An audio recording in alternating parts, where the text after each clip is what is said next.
compartilhar com vocês uma ferramenta, né, que eu utilizei durante um período em uma equipe de projeto que eu trabalhei durante. Então, essa ferramenta chama-se quadro de competências, não é uma ferramenta nova, certo? Mas é uma ferramenta que eu utilizei para outro foco, vamos dizer assim. Inicialmente, o quadro de competências ele surge lá do Management 3.0, mas já era uma ferramenta utilizada até pelo RH como uma matriz de competência das pessoas envolvidas na organização, as suas competências, seus interesses, né? E assim por diante. Pessoal, peço desculpas se estão ouvindo um cachorro latir, tá? Acontece no home office. Cachorro latir, criança chorando, né? Essas coisas. Então, essa ferramenta ela me ajudou muito num processo de melhoria dessa squad, né, dessa equipe de projeto, com o propósito de colaborar no fluxo de trabalho. Então, pessoal, antes de mais nada, né, vou me apresentar para vocês, está aí a fera. Meu nome é Alex Erkman, eu sou Lean Agile Coach na Supero, né? Estou atualmente há 2 meses no desafio, estou gostando bastante, então é uma empresa super legal. Tenho, né, experiência com gestão de projetos, trabalho com agilidade desde 2010, então já tenho um pouquinho de carga aí dos modelos de transição para o tradicional, para o Agile, do Agile, evoluindo gradativamente a partir de práticas de Kanban, na base, utilizando basicamente melhoria contínua, né, os conceitos Lean. Trabalhei com SAFe também um bom período, que é um conceito de agilidade de escala, e tenho a certificação de Lean Inception Facilitator, né, para a parte de desenvolvimento de produtos assertivos. Tá? Bom, esse basicamente é o Alex, e eu vou apresentar o cenário para vocês aí, como já falei, um cenário de melhoria de uma equipe de projeto que eu trabalhei em 2017 até 2021. Então, antes de falar da ferramenta para qual objetivo eu utilizei o quadro de competências, eu vou explicar o cenário para vocês. Inicialmente, o cenário, lá em 2017, era o cenário de uma equipe de projeto que rodava Scrum, certo? Essa equipe era formada por uma estrutura de um Product Owner global, um Scrum Master, que quando eu fui contratado, eu entrei para ser o Scrum Master, então era só o Product Owner que era Scrum Master, que era GP, que era gestor do projeto, e a gente trabalhava numa estrutura por escopo, certo? O conceito do projeto era uma plataforma de desenvolvimento de software para sistemas embarcados em dispositivos da Intelbras, e a partir desse modelo foi estruturada essas equipes como times mobile, né, com os propósitos, os times plataforma em 3 camadas, API, sistema e web, e um System Team que trabalhava na horizontal com todos esses times. Então, a partir desse modelo de trabalho, a gente viu algumas oportunidades de melhoria. Uma delas é unificar todos esses times em um fluxo único, certo? Porque existiam muitas dependências de pessoas por especialidade em cada time, ou seja, essas pessoas estavam em mais de um time e, consequentemente, participavam das cerimônias dessas equipes, né, dessas squads, durante o seu dia de trabalho. Então, eram 3, 4 reuniões diárias por dia, e como o escopo de atuação dessa pessoa já era limitado, o desperdício de envolvimento dessas pessoas nas cerimônias por time acabava afetando a produtividade dessa pessoa ou, consequentemente, do projeto. Então, a gente foi avaliando o cenário, né, a partir do momento que a gente estava como Scrum, fomos avaliando o cenário a partir do Static, que é uma ferramenta de introdução do método Kanban, que te auxilia a entender o serviço atual que você está entrando, né, que você está sendo inserido, e a partir disso ele te conduz à melhoria contínua. Olha um problema e vá resolvendo esse problema um de cada vez. Não existem equipes perfeitas no mundo, né? Nem o Google é perfeito, Facebook, Netflix. Todos os lugares têm problemas. Então, é importante que a gente identifique esses problemas, deixe eles explícitos e a gente vá melhorando continuamente a partir de práticas de Kaizen, tá bom? Para que seja um processo de mudança menos traumático, vamos dizer assim, do que aplicar uma revolução e mudar tudo ao mesmo tempo. As pessoas ficam perdidas que nem galinha sem pescoço. Então, a partir desse modelo, então, o Kanban, basicamente, a gente começa com o que já faz hoje, certo? Na prática, E, a partir disso, mudamos o nosso Scrum e criamos nosso Scrum Ban. Continuamos a ter time box, continuamos a ter as cadências do Scrum, como Sprint Planning, como reuniões diárias, como Sprint Review e Sprint Retrospectiva. Porém, a estrutura do projeto, como Squad, a gente uniu todo mundo, né? Criamos um fluxo padrão, onde algumas especialidades trafegavam em outras áreas do fluxo, mas a gente conseguiu mapear e deixar todo mundo no mesmo fluxo de valor, vamos dizer assim, porque o projeto tinha um propósito em comum, tinha um propósito único. Então, nesse mapeamento do fluxo, a gente iniciou pelo downstream, criamos toda a parte de execução do projeto, certo? Toda a parte do fluxo de trabalho que precisava ser feito para a execução do projeto. Posteriormente, explodimos o backlog desse fluxo e transformamos ele num upstream, onde entravam as definições da estratégia que eram vinculadas a esses projetos, né? Então, basicamente, o fluxo iniciava no upstream, era direcionado, priorizado para dentro do downstream, já com uma certa certeza do que precisava ser feito, minimizando um pouco os overheads de bloqueios, no conceito de esteira que esse fluxo previa. Após as releases serem geradas, esses objetivos estratégicos estarem atendidos, nós tínhamos um fluxo que era um fluxo de validação de release. Então, era basicamente testes de regressão que eram realizados pós-construção de uma release e, consequentemente, o status dessas releases num fluxo de deploy para a produção, os modelos de produção que existiam na época, né? Distribuição da versão no site, uma ferramenta de atualização remota de firmware. Então, existiam várias etapas de deploy que a gente conseguiu mapear. Então, o ponta a ponta do software foi mapeado. E a partir disso, a gente começou a medir, né? Aplicamos as métricas, lead time, throughput, usando o Cumulative Flow Diagram para nos deixar a par do que estava ocorrendo, deixar visível as situações que ocorriam no fluxo. E, a partir do CFD, a gente começou a ter um pouco mais de visão das situações que ocorriam no dia a dia no fluxo e onde a gente poderia melhorar, né? Se o nosso lead time estava muito alto, aonde que estava a perda era os nossos gargalos no processo e assim por diante. Então, um adendo aqui, é importante deixar claro, né, que a partir das métricas você evidencia os problemas, né? Então, é importante deixar claro que métrica é diferente de meta, né? A métrica ela serve, até na imagem à direita, para que as pessoas da equipe se autoavaliem em prol da melhoria dessa situação atual. Então, a partir das métricas, você vai evidenciar os problemas para que as pessoas do time se autoavaliem, avaliem o time como um todo, como conceito de performance, para que, consequentemente, a gente possa ir melhorando gradativamente, né? E aí tem aquela máxima, né? Diga-me como serei medido, que eu te direi como me comportarei. Então, essa é uma das principais armadilhas das métricas. Você usar as métricas para influenciar o comportamento das pessoas. Não é esse o objetivo. A gente não quer, a partir das métricas, apontar problemas dessas pessoas, apontar problemas pontuais, direcionar os problemas à culpa de algumas pessoas. Não é esse o objetivo, mas sim em prol de um bem comum, né, como equipe. Então, a partir das métricas, a gente foi aplicando boas práticas com base no que as métricas nos apresentavam, certo? Então, eu vou passar um pouquinho de algumas das boas práticas que a gente aplicou. Sem entrar muito em detalhe, a gente começou a diminuir o tamanho dos lotes, né, dos itens que trafegavam nesse fluxo, para que a gente conseguisse ter um equilíbrio desse fluxo. Itens muito grandes deixavam o fluxo imprevisível, a gente não tinha visão de progresso. Itens muito pequenos no fluxo, alteração de label, detalhezinho em campos, eles geravam a falsa sensação de produtividade. Assim, eram muitos itens entregues com pouco valor. Então, a gente entrava no equilíbrio, né, com uma máxima da comunidade sempre fala, que o tamanho dos itens tem que ser entre cachorro e camelo.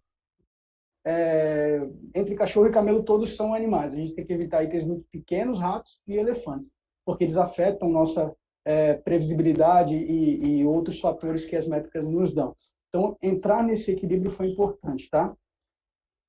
A partir disso, a gente começou a medir as estimativas que a gente fazia. Então, estimávamos em story points, e a partir das métricas nós começamos a correlacionar os story points estimados pelo lead time que esses story points eles tinham no fluxo.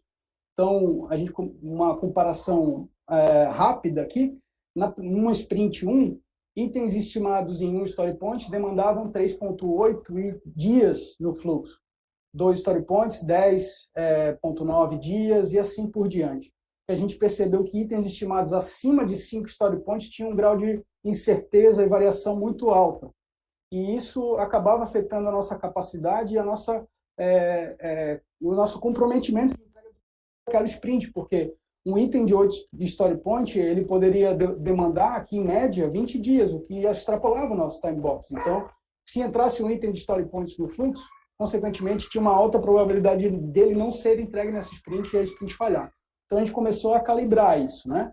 Bom, vamos botar as métricas a nosso favor e vamos entender o que esses story points nos falam em relação ao fluxo. E aí a gente foi calibrando, equilibrando essas entregas essas métricas em relação aos story points, até que chegou a um ponto que a gente deixou de estimar.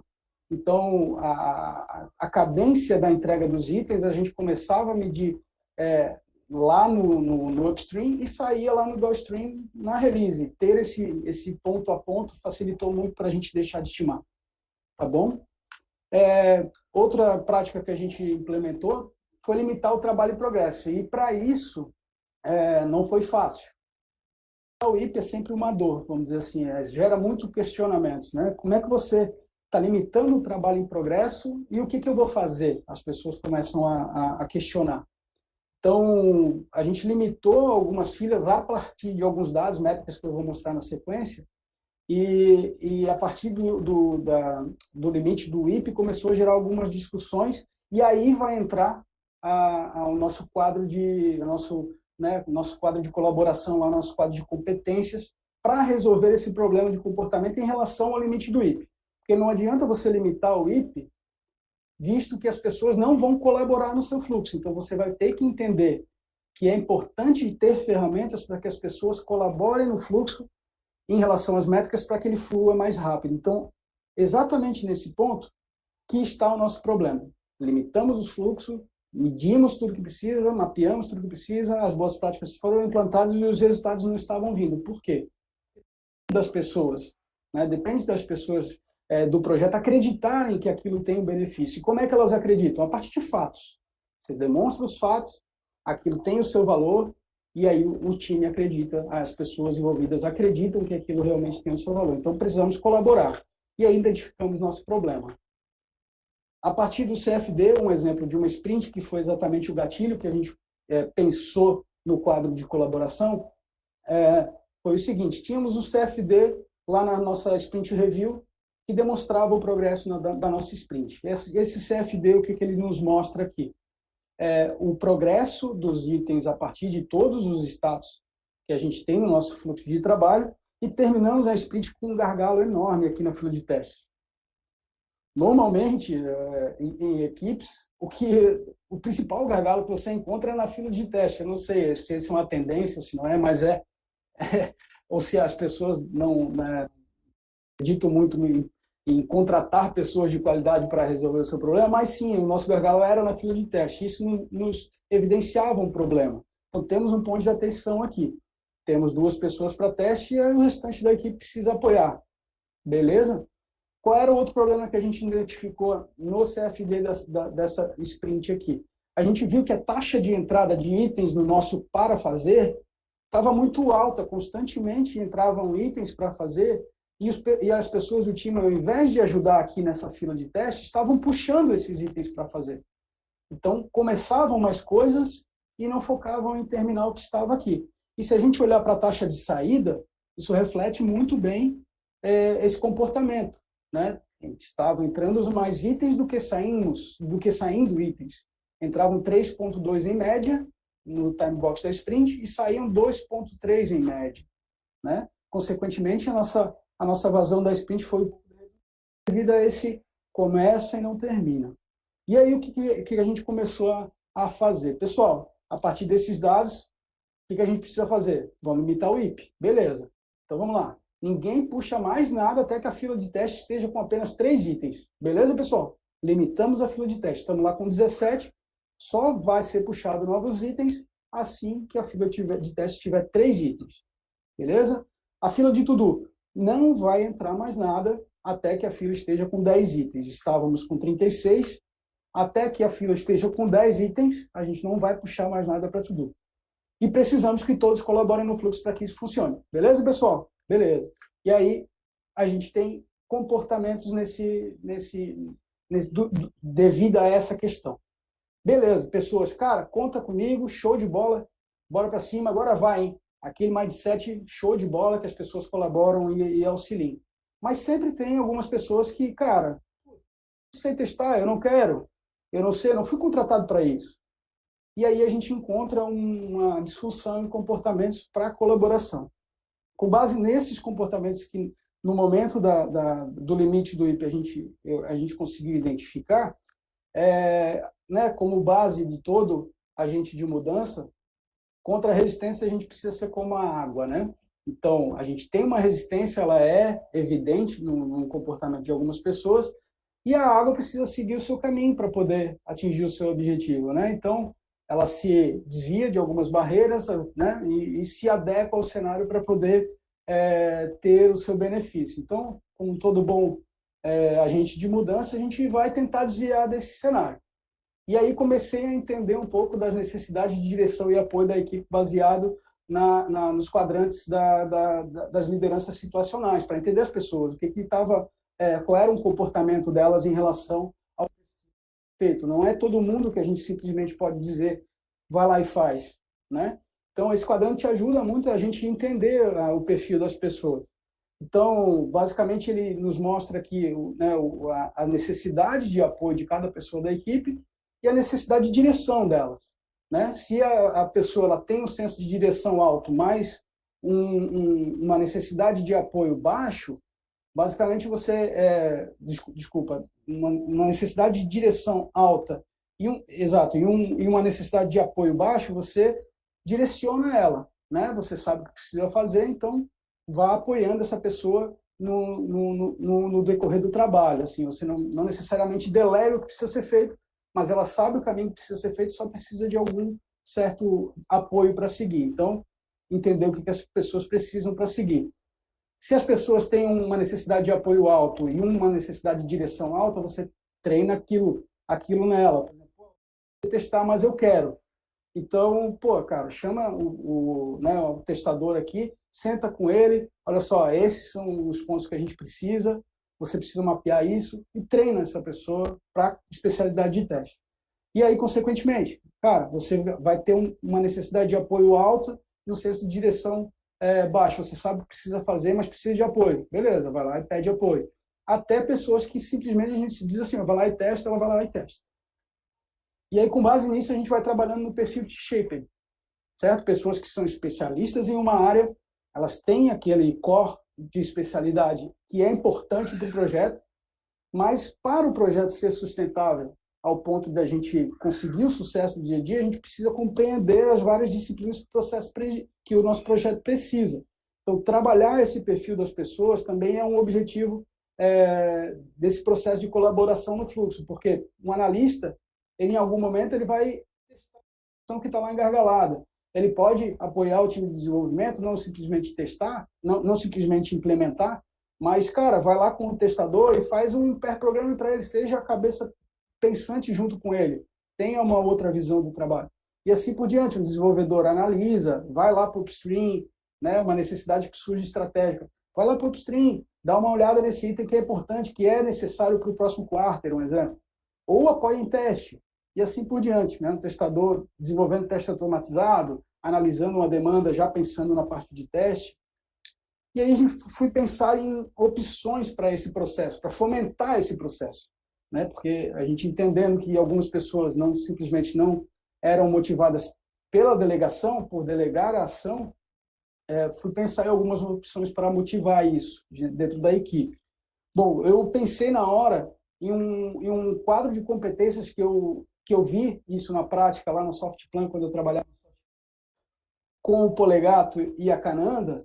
Eles trabalhavam no time de procuradoria jurídica lá da Softplan, e eles eram, o Polegato era o RTE e a Cananda era a Product Owner. Então, eles montaram esse quadro de competências lá na parede da Softplan, físico mesmo, onde todas todo o escopo do projeto que eles precisavam estava mapeado aqui, e aqui as equipes por pessoas e as especialidades delas. Não, se tu conhece, se conhece pouco, se não conhece. E aí, naquele período, eu não entendia muito bem qual seria a usabilidade disso. E a partir desse problema que surgiu para mim só em 2017, é que eu, putz, cara, aquele quadro lá pode me ser útil. Então, show de bola, vou pensar em algo para o meu contexto, porque o escopo do meu projeto ele não é tão grande, então não faz sentido, não tem tantas equipes, então eu vou tentar adaptar. E aí pesquisei também alguns quadros, por exemplo, as especialidades por tecnologia e competência pelas pessoas, que é a base da matriz de competências ali do próprio RH. Então, tem todas as necessidades de tecnologia que o projeto precisa, e as pessoas têm aqui a competência, né, o índice de competência delas em cada tecnologia e o interesse. E aí eu pensei, putz, eu não tenho tanta tecnologia envolvida no meu projeto para ter uma matriz assim, mas eu achei legal essa parte de interesse aqui. Então, eu acho que eu posso utilizar não tanto a parte de competência por tecnologia, mas esse quadrante de interesse é legal. E aí, fui na base, né? Putz, e aí vamos descobrir aqui da onde que vem esse conceito. Lá do Management 3.0 existe a matriz de competência por time, onde no exemplo básico aqui, ele nos diz aqui um exemplo de um bar, todas as especialidades, as competências que um bar precisa para funcionar, e as pessoas desse contexto, o quanto elas podem ensinar nesse meio, o quanto elas possa fazer, né? Não é expert ao ponto de ensinar, e pessoas que não conhecem nada daquilo, né? E aí, unindo isso, eu cheguei numa solução para o meu fluxo de trabalho. Esse é o primeiro esboço do quadro que eu fiz após avaliar aquele CFD com a equipe no review. Então, o que eu tinha aqui? Aqui eu botei umas imagenzinhas porque não dava para enxergar muito bem. Então, eu tinha as especialidades do meu projeto, que eram inicialmente a camada de API, a camada de sistema, a camada web, cada uma com a sua tecnologia envolvida aqui, integrada, gerava uma solução. Aqui embaixo de cada camada, eu tinha as necessidades do fluxo. Então, eu tinha a codificação de API, o code review de API, os testes manuais de API e os testes automatizados de API, e assim sucessivamente. Codificação de sistema, codificação, revisão de código, teste, assim, para cada camada. E aqui do lado das pessoas. E aí, nessa reunião, chamei a galera para a sala, vamos lá, desenhei o quadro. Ó, botem aqui no quadro, em cada etapa do fluxo de trabalho, por especialidade, o que vocês podem executar e o que vocês podem apoiar. Se vocês não podem apoiar, não marquem nada. E aí o pessoal foi lá, cada um foi lá e se prontificou a executar alguma tarefa no fluxo relacionada àquilo, ou apoiar quem precisa de apoio em relação a essa parte do fluxo na equipe. Então, a gente já saiu daqui com um esboço de que se eu precisasse, por exemplo, se o projeto precisasse de um apoio em testes na camada de sistema, eu poderia contar com as pessoas bola vermelha aqui, ó. Então, vamos lá. Tem gargalo de teste de sistema? Vamos lá, Guilherme, Ivo, Pedro, Reginaldo, Rayan, e assim por diante. Eu tinha a visão de quais pessoas estariam envolvidas e poderiam executar aquilo ou apoiar. E isso se tornou um contrato de compromisso. Né? Se você se prontificou a ajudar, no momento que o projeto precisar, o projeto vai te acionar, não é nem o Scrum Master, é o fluxo que vai te dizer o que você precisa atuar lá, porque os limites estão lá. Então ficou mais visível. E aí a gente fez um AV2, deixando mais bonitinho no Miro, né? Algo mais, vamos dizer assim, palpável, até por questões de home office e tal, que o quadro físico não fica à mostra. Botamos isso no Miro numa visão um pouco mais abrangente, vamos dizer assim. Não só o que você executa, ou o que você apoia, ou o que você não apoia, mas também aonde você quer apoiar, qual é o seu grau de interesse naquele tema ali. Então, um exemplo de bola azul aqui, uma pessoa que é especialista em web, né, que ela desenvolve web, revisa, faz teste manual e apoia nos testes automatizados, ela tem um interesse aqui de testes automatizados na parte de API, porque, pô, legal, cara, que tu tem interesse na parte de teste automatizado, na parte de API, bem de sistema. Então, vamos envolver as pessoas que têm bola verde aqui, que podem te ajudar com o teste automatizado na API, para que a gente consiga nas necessidades do projeto, te desenvolver para essa área, que é algo que tu tem interesse, e também apoiar o projeto que o projeto precisa. Né? Nem todo mundo aqui tem bola verde em teste automatizado, é uma das possibilidades que a gente tem de aprendizado aqui. Show de bola. Então, a gente começa a partir do quadro de colaboração pelo fluxo a entender as necessidades que o projeto tem e aonde cada pessoa do time pode ajudar. Então, pensando nisso, a gente executou, saímos com aquela diretriz de reduzir, né, voltando lá ao nosso CFD da Sprint 1, com um gargalo aqui, né, a taxa de entrada muito alta e a taxa de saída muito baixa, a gente volta e vê o resultado disso na próxima review, na próxima sprint.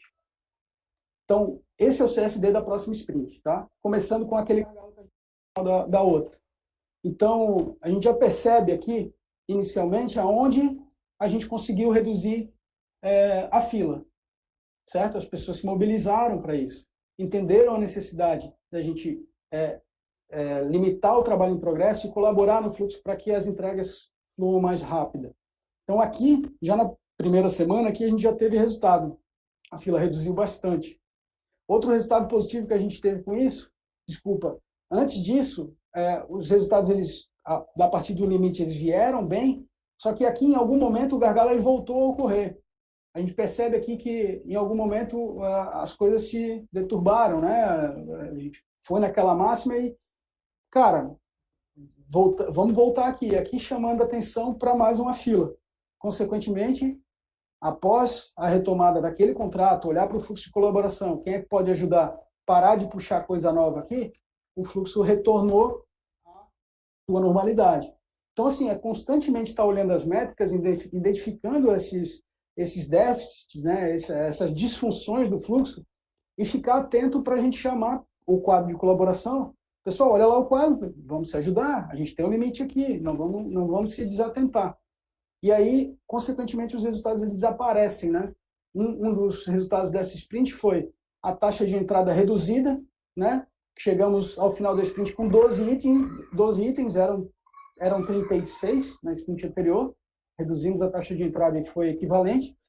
O IP terminou equilibrado aqui, não tinha muitos itens em teste, né? A gente tinha muitos itens na fila de bloco, ainda naquela época existia a fila de bloco, depois a gente retirou, fomos tratando de uma outra forma, mas tinha o IP um pouco bem limitado aqui. Consequentemente, a nossa vazão, taxa de saída média por dia na sprint, aumentou.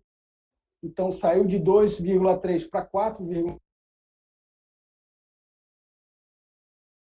Taxa de itens de 3, alguma coisa para... Então, entrou menos, saiu mais. A gente equilibrou o fluxo aqui. E, consequentemente, nosso throughput da sprint aqui, a nossa vazão da sprint, tiveram mais itens do que na sprint anterior, que eram 50 itens versus 85. A gente desengargalou o que já tinha no fluxo e começamos a equilibrar essa taxa de entrada para que o fluxo ficasse sustentável. Bom, e aí a gente vai evoluindo esse trabalho do fluxo da matriz de colaboração, né? A partir do resultado que a gente teve no upstream, a gente trouxe basicamente o macro do upstream para cá também. Quem é que pode apoiar no upstream? Né? Quem é que executa os itens do upstream? É só o PO? Só ele vai trabalhar lá, ele vai decidir tudo que precisa? Não, a gente precisa se envolver lá, porque o quanto antes a gente se envolver lá, mais fácil o entendimento no downstream. Então, vamos se envolver. Quem é que tem interesse? E aí a gente trouxe para cá a necessidade das pessoas colaborarem no upstream também.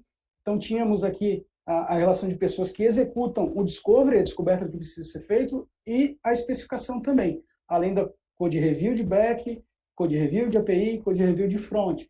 E surgiu bastante iniciativa de colaboração, tipo, eu não sei o que eu preciso fazer lá no upstream, mas eu quero apoiar. PO, olha para mim aqui, ó, eu posso ajudar você no upstream. Então, a partir desse quadro, a gente consegue identificar, além dos itens das partes que têm menos apoio no fluxo, né, a gente consegue identificar também as necessidades das pessoas de querer apoiar em várias etapas, né? Tipo, tem interesse, me desenvolve para aquilo. Elas estão dizendo isso, né? Além de colaborar, eu quero me desenvolver para aquilo. E aí a gente consegue ter alguns indicativos de fluxo aqui, de colaboração nesse fluxo. a parte de análise do upstream aqui é que a maioria das pessoas querem apoiar no fluxo. Existem pessoas que executam as etapas, pessoas que apoiam, mas a maioria são pessoas que ainda querem apoiar. Então, vamos desenvolver as pessoas aqui para o upstream para elas apoiarem, beleza? Aqui para a parte de back-end, a gente entendeu aqui que o maior índice de colaboração de cada etapa do fluxo, né? Qual é a quantidade de pessoas que escolhem cada parte dessa aqui, se executa, apoia e não apoia. Codificação, a maioria não apoia, em back.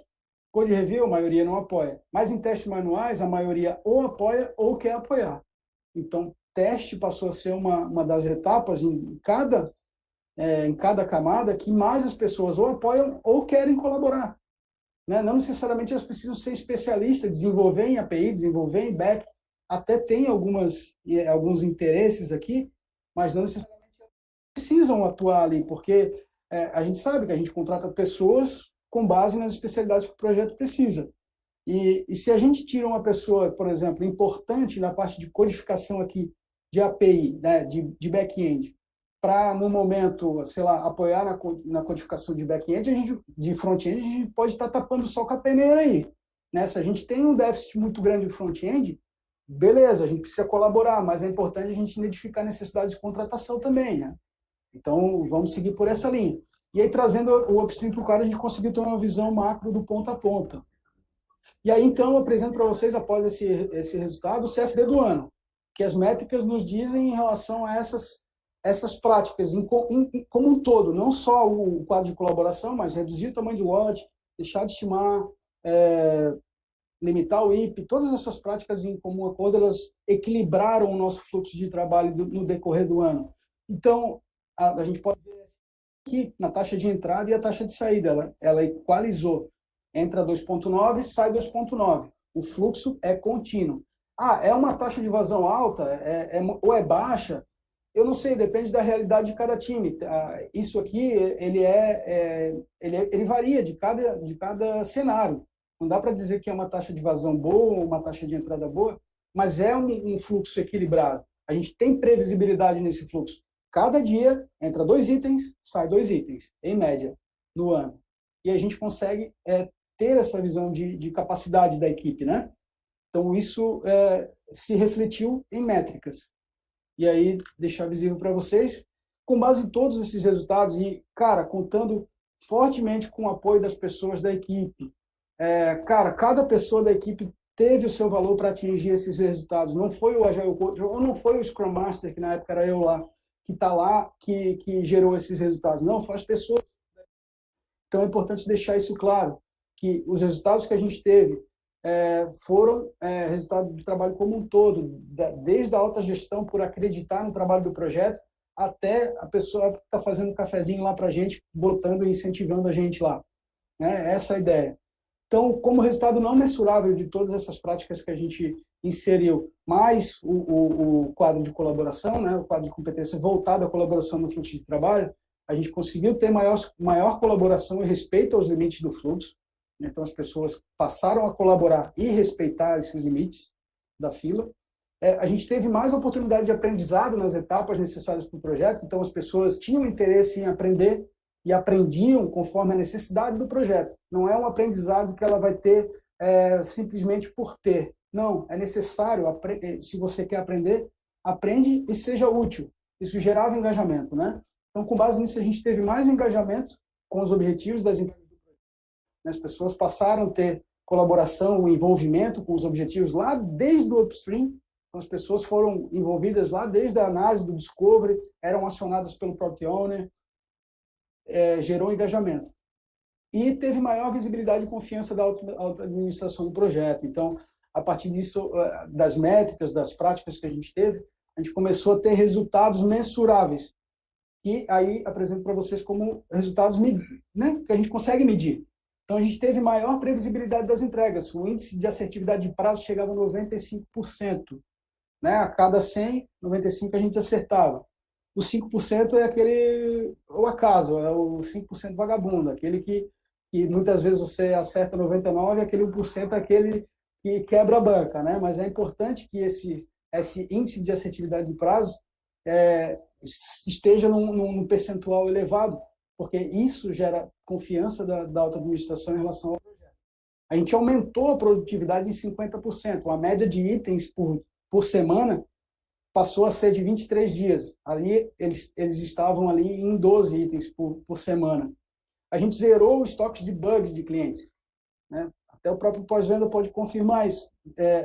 O último reporte que a gente teve foram 2 meses sem entrada de novos bugs. E cada bug que chega, o pessoal mata no peito e resolve em até 7 dias. Por quê?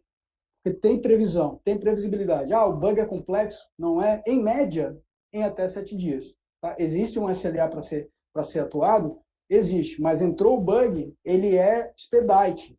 Ele entra na fila da BR, abrindo os itens planejados que estão na fila.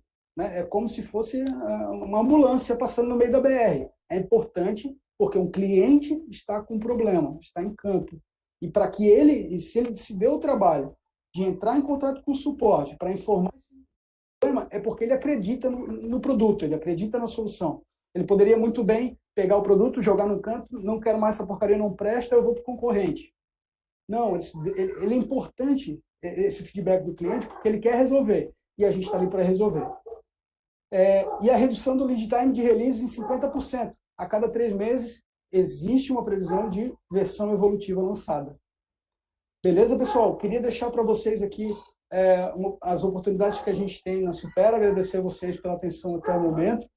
E estou à tua disposição aí nas redes sociais. Vou passar o meu LinkedIn para vocês aí no chat. Se tiverem dúvidas, querem entrar em contato, feedbacks também, né? Estou à disposição aí. Agradeço a oportunidade aí para os coordenadores da trilha,